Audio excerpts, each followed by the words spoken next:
Many players have had incredible careers at Manchester United. Defying the odds and achieving greatness, some have killed their careers in that heavy Man United jersey, and some have rescued their careers after leaving. Is it the pressure of Old Trafford?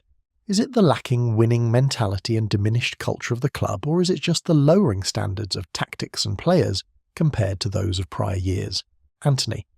The first of two Anthonys on this list, Anthony's loan move to Real Betis in January 2025, marked a significant turning point in his career, revitalising his form and confidence after a challenging period at Manchester United. Struggles at Manchester United. Anthony joined Manchester United in 2022 with high expectations following a successful stint at Ajax. However, he struggled to adapt to the Premier League's intensity, managing only 12 goals in 96 appearances. His time at Old Trafford was further marred by personal challenges, including mental health issues and isolation. Anthony later revealed that he experienced periods of not eating and feeling alone, which affected his performance on the pitch. Resurgence at Real Betis. The loan to Real Betis offered Anthony a fresh start. Under the guidance of manager Manuel Pellegrini, he quickly became an integral part of the team. Anthony expressed his gratitude towards Pellegrini, stating, "Pellegrini is very important to me. Before signing with Betis, I spoke with him and he gave me a lot of confidence. His impact was immediate." In his debut against Athletic Bilbao, Anthony provided an assist and was named man of the match. He continued this form, contributing significantly in both domestic and European competitions. In La Liga, he played a pivotal role in Betis's 2-1 victory over Real Madrid, a match that was crucial in securing a Europa League spot for the club. In the UEFA Conference League, Anthony's performances were instrumental in Betis reaching their first European final. He registered 7 goal contributions, showcasing his ability to influence high-stakes matches. Anthony's statistics at Betis underscore his resurgence. In 25 appearances, he scored 9 goals and provided 5 assists. His creativity and flair were evident in matches like the comeback victory against Leganés, where he led in key metrics such as decisive passes and successful dribbles, personal growth and future prospects. Beyond his on-field contributions, Anthony spoke about rediscovering his happiness and passion for football. He stated, "I found myself again. When we are happy, when we work happy, things come naturally." This renewed joy translated into a national team call-up, highlighting his return to form. While Betis is keen to retain Anthony, financial constraints pose challenges with fans begging the higher-ups to find the money some way or somehow. Discussions are ongoing, with the possibility of extending his loan being considered. Anthony's journey from a struggling player at Manchester United to a key figure at Real Betis exemplifies the transformative power of a supportive environment and the right managerial approach. His story serves as an inspiration, demonstrating that with resilience and the right support, a player can overcome adversity and rediscover their best form. If you were Manchester United, would you take him back? And if you were Anthony, would you even want to go back? The Napoli heroes. In the ever-turbulent world of modern football, few clubs have provided a better environment for revival in recent years than Napoli. Long renowned for its passion and volatility, the Neapolitan outfit became a proving ground for 2 former Manchester United outcasts, Romelu Lukaku and Scott McTominay. Both arrived in Naples with baggage, derided, doubted and often dismissed, but left indelible marks on a title-winning campaign that redefined their careers and reputations. Romelu Lukaku, the final reinvention. Romelu Lukaku's Manchester United tenure, spanning 2017 to 2019, was a mixed affair. He arrived at Old Trafford for £75 million with high expectations after a prolific stint at Everton. Although his goal return, 42 goals in 96 appearances, was solid, critics questioned his first touch, his impact in big games and his fit under successive managers. Jose Mourinho valued his physicality, but Ole Gunnar Solskjaer sought a more fluid front line. By 2019, Lukaku had fallen behind Marcus Rashford and Anthony Martial in the pecking order. A move became inevitable. After stops at Inter Milan, Chelsea and loan spells at Roma and Inter again, Lukaku found himself at a crossroads by 2024. Enter Napoli, who signed him in the summer following Victor Osimhen's departure to Turkey. Many viewed Lukaku's arrival with scepticism, questioning whether he could adapt to Antonio Conte's demanding system. But Conte, who had previously gotten the best out of the Belgian at Inter, trusted Lukaku implicitly. The trust paid off. Lukaku racked up 14 goals and 10 assists, even finishing top of the league's assist rankings. He was not merely a finisher. His hold-up play, leadership and ability to create space revitalised Napoli's attack. He struck up a potent partnership with Khvicha Kvaratskhelia, with the duo accounting for nearly half of Napoli's goals at the time. In March 2025, Lukaku produced one of the season's defining performances, scoring the winner against AC Milan in a 2-1 win. It was a performance brimming with power, finesse and tactical intelligence, a far cry from the static figure often criticised at Old Trafford. Napoli went on to lift their 4th Serie A title, with Lukaku playing a central role. The redemption arc was complete. Once mocked for being too clumsy or too one-dimensional, Lukaku had proven himself yet again in a top league.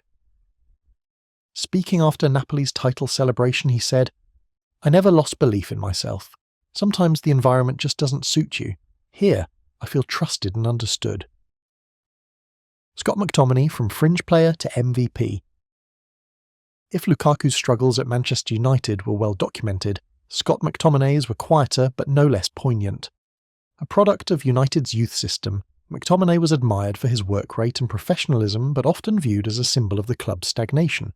Critics saw him as a safe option, a player who gave his all but lacked the quality to be a regular at a club with Champions League ambitions. Despite occasional bursts of form and memorable goals, such as the iconic late winner against Manchester City in 2020, McTominay never fully cemented his place under Erik ten Hag. By the summer of 2024, with United preparing to sign PSG's Manuel Ugarte, McTominay was deemed surplus to requirements. Napoli seized the opportunity, signing him for £25.7 million, a fee many saw as generous for a player whose role at United had significantly diminished. Napoli manager Antonio Conte saw things differently. From the outset, McTominay was deployed in a dynamic box-to-box role that emphasised his strengths: stamina, vertical running, and late arrivals into the box. The results were immediate and emphatic. McTominay scored 12 goals and provided 4 assists in 34 league appearances, becoming one of Italy's most effective midfielders. His standout moment came in April 2025 when he netted a brace in a crucial 2-0 win over Torino that sent Napoli top of the table. Beyond stats, his leadership and tactical discipline were invaluable. He seamlessly alternated between defensive duties and joining attacks, providing balance in Conte's midfield. His performances were so influential that he was named the league's most valuable player for the 2024-25 season, a first for a Scottish player. In May 2025, he was ranked the 5th most influential attacking midfielder globally by the Assies Football Observatory, ahead of stars like Martin Odegaard and former teammate Bruno Fernandes. Perhaps most remarkably, McTominay was embraced by Napoli fans in a way he never had been in Manchester. Murals of him drinking whiskey during the club's open-top bus parade went viral on Italian social media, a symbol of his surprising cult status in southern Italy. Former Napoli star Gianfranco Zola summed it up best. "He's been immense. I don't know why Manchester United let him go. He's been the heartbeat of this team." Former Manchester United manager Ole Gunnar Solskjaer has openly criticised the club's decision to sell midfielder Scott McTominay to Napoli in the summer of 2024. Solskjaer, who managed McTominay during his tenure at Old Trafford, expressed his disappointment, highlighting the midfielder's importance to the team both on and off the pitch. In an interview with The Athletic, Solskjaer stated, "I'm upset that we let him go because he was important last season when he kept popping up with goals. His heart and his knowledge of the culture were important. United's regret, Napoli's gain." The dual success of Lukaku and McTominay in Italy serves as a glaring reminder of how player development is deeply contextual. At Manchester United, both were constrained by managerial shifts, tactical uncertainty, and a culture that failed to extract their full potential. In Naples, under a clear vision and supportive environment, they flourished. Manchester United's decision to part ways with both players now looks short-sighted. Lukaku's goal-scoring and McTominay's midfield presence were precisely the qualities United lacked during a tumultuous 2024-25 campaign.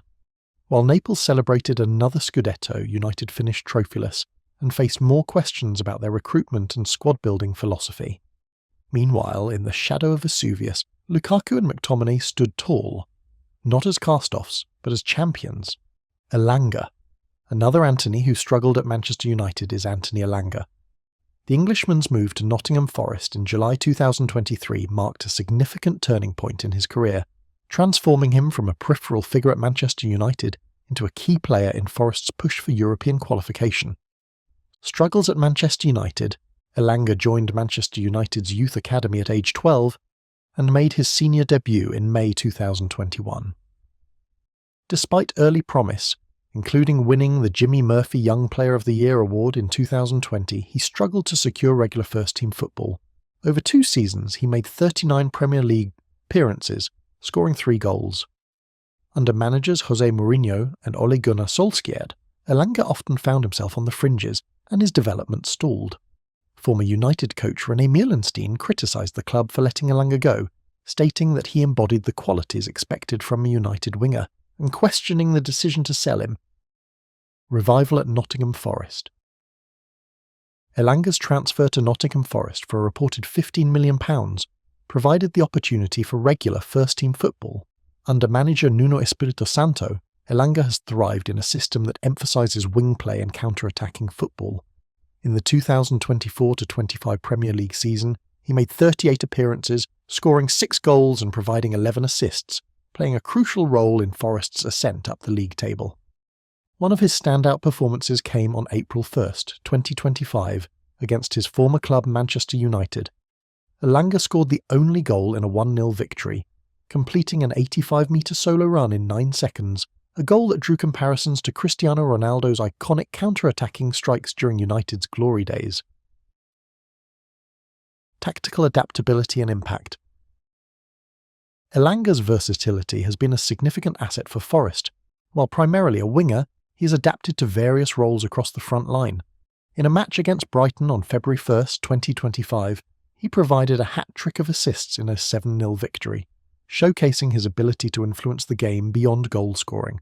His performances have been instrumental in Forest's push for European football, with the team achieving European qualification for the first time in nearly 30 years. Jadon Sancho's journey from Manchester United to Chelsea has been marked by both challenges and moments of resurgence. Struggles at Manchester United. Sancho joined Manchester United in July 2021 from Borussia Dortmund for a reported fee of €85 million. Despite high expectations, he struggled to replicate his Bundesliga form, recording only 12 goals and 6 assists in 83 appearances. His tenure at United was further complicated by disciplinary issues. In September 2023, manager Erik ten Hag excluded him from the squad due to concerns over his training performances. Sancho publicly disputed these claims, leading to his removal from first-team activities and a subsequent loan to Borussia Dortmund in January 2024. Loan move to Chelsea.